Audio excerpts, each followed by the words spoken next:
Shalom, saya Niki Jessica Sinaga, mahasiswa STTB Medan dan melayani di GBI Kasih Anugerah. Untuk memenuhi tugas akhir di mata kuliah Sejarah Gereja Umum, saya akan presentasikan sejarah berdirinya Gereja GBI Kasih Anugerah. Pada tahun 2010, Bapak Batiar Bulolo memulai untuk kunjungan di daerah meteorologi.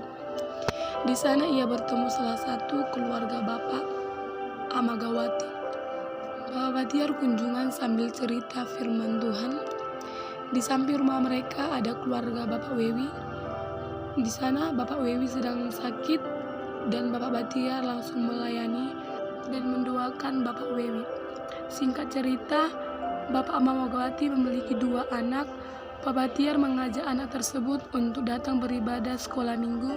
Puji Tuhan, pada hari Minggu mereka datang beribadah dan mengajak temannya berjumlah 5 orang. Dan sampai beberapa bulan semakin bertambah anak sekolah minggu untuk beribadah. Pak Batiar juga sering kunjungan ke rumah-rumah keluarga untuk melayani dan mendoakan mereka. Dan pada akhirnya mereka memberikan masukan kepada Pak Batiar untuk membuat persekutuan doa. Nah, pada tahun 2010 dibuatlah persekutuan doa. Diadakan seminggu sekali pada hari Senin dan berganti-gantian.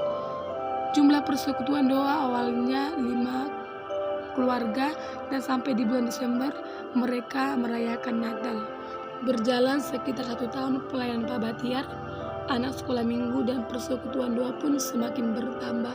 Awalnya dari 5 keluarga sampai 10 keluarga.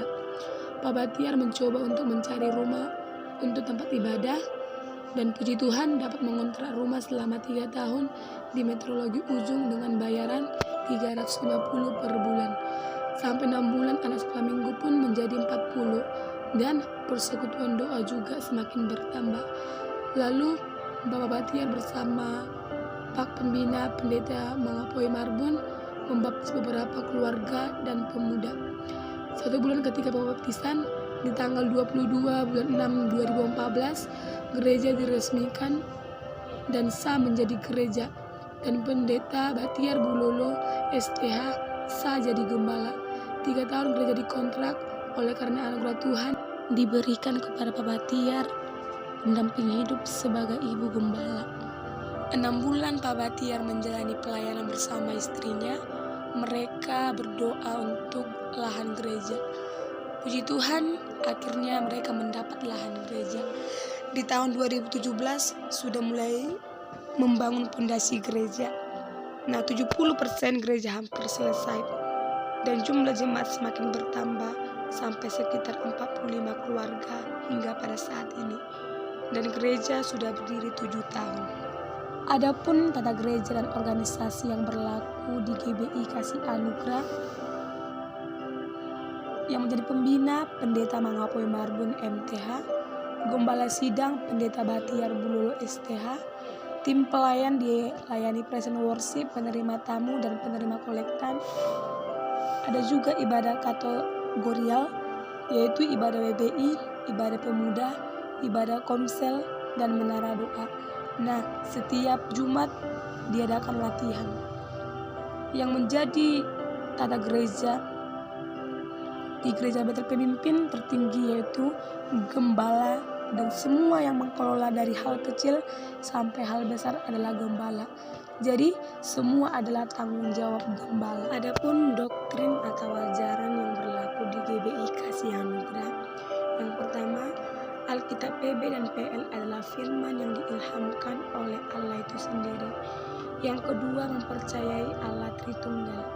Yang ketiga, Yesus Kristus sebagai anak tunggal Allah Bapa yang dilahirkan oleh perawan Bunda Maria, yang mati, bangkit, dan naik ke surga. Yang keempat, semua yang berdosa harus bertobat untuk menerima pengampunan dosa.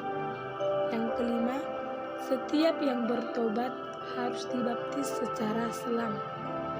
Yang keenam, penyucian hidup adalah buah kelahiran baru. Yang ketujuh, baptisan Roh Kudus bagi orang yang telah disucikan hatinya. Yang ke-8, percaya akan kedatangan Yesus kedua kalinya. Yang kesembilan, kebangkitan orang mati dan orang benar akan menerima hidup yang kekal. Yang menjadi gembala sidang di GBI Kasih Anugerah hingga pada saat ini, Pendeta Muda Batiar Bululu STH, Pendeta Muda Dalia Santuri STH. Mereka dikaruniai 3 orang anak. Kita boleh lihat gambar pemuda yang sedang membawa pujian. Gambar ini ibadah raya,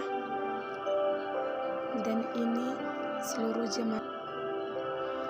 Berikut gambar gedung Gereja Betel Indonesia tampilan, dan ini tampilan dari depan dan halaman gereja.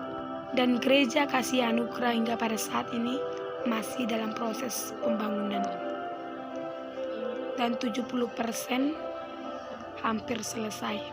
Demikian sejarah gereja GBI Kasih Anugerah. Terima kasih. Shalom.